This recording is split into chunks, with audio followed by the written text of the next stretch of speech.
Bonjour ou bonsoir, selon l'heure à laquelle vous nous regardez. Je suis Mohamed Aïb Belhassan, chroniqueur engagé dans la compréhension des mutations sociales de notre époque. Aujourd'hui, je vous propose de réfléchir ensemble à un sujet aussi sensible que dérangeant, et si le hacking, malgré sa violence, pouvait parfois servir la justice sociale? Ce que je vais vous lire est une chronique à contre-courant, mais sans provocation gratuite. Juste une tentative de poser les bonnes questions là où les réponses officielles manquent cruellement. Depuis avril 2025, le Maroc a été secoué par une vague de cyberattaques sans précédent. Le groupe Jabarout DZ a visé des institutions majeures, CNSS, ministère de la Justice, Conservation foncière. Résultat, des millions de données personnelles en fuite. Nom, salaire, fiche de paie, titres fonciers, exposés sur Telegram comme des objets de marché noir. Ce qui aurait dû provoquer un effroi national a aussi eu un effet inattendu, une forme d'éveil collectif. En mettant à nu nos administrations, le hacking a révélé des inégalités criantes, des privilèges cachés, des dysfonctionnements structurels. D'un scandale numérique est née une curiosité sociale.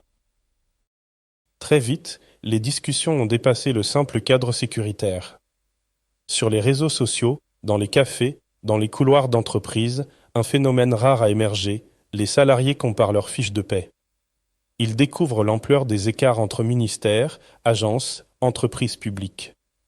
Des DRH convoqués pour s'expliquer. Des syndicats qui reprennent vie.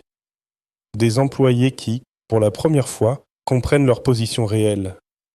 Cette transparence brutale, imposée et illégale, a fait ce que les lois marocaines sur l'accès à l'information n'ont jamais réussi à faire.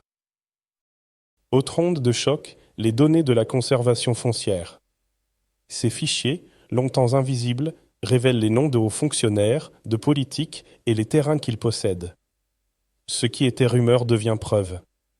Ce qui était soupçon devient carte cadastrale consultable. C'est une véritable archéologie de l'inégalité qui s'ouvre. Et cette fois, elle est documentée. Le hacking a transformé une défiance sociale diffuse en revendication factuelle. Pas seulement une indignation, une analyse. Faut-il se réjouir des effets d'un acte illégal? C'est la question qui fâche. Les défenseurs des droits humains se divisent. Certains condamnent fermement.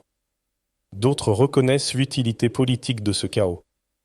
Le piratage, aussi condamnable soit-il, a forcé l'État à rendre des comptes. On est ici dans un terrain flou, moralement instable.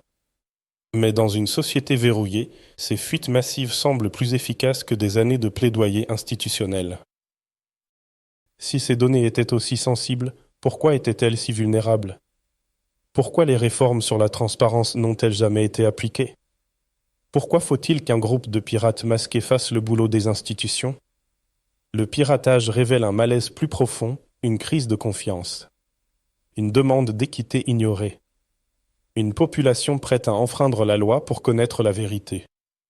Et un État en retard sur sa propre époque. En définitive, ce n'est pas une glorification du hacking.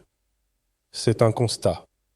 Par défaut d'alternative légitime, une vérité sociale a émergé par des canaux illégaux. Ce n'est pas moral. Mais c'est réel. Le Maroc vit peut-être une bifurcation invisible, où la justice sociale ne se proclame plus, mais s'exfiltre. Se télécharge, se commente en PDF, et s'archive sur Telegram.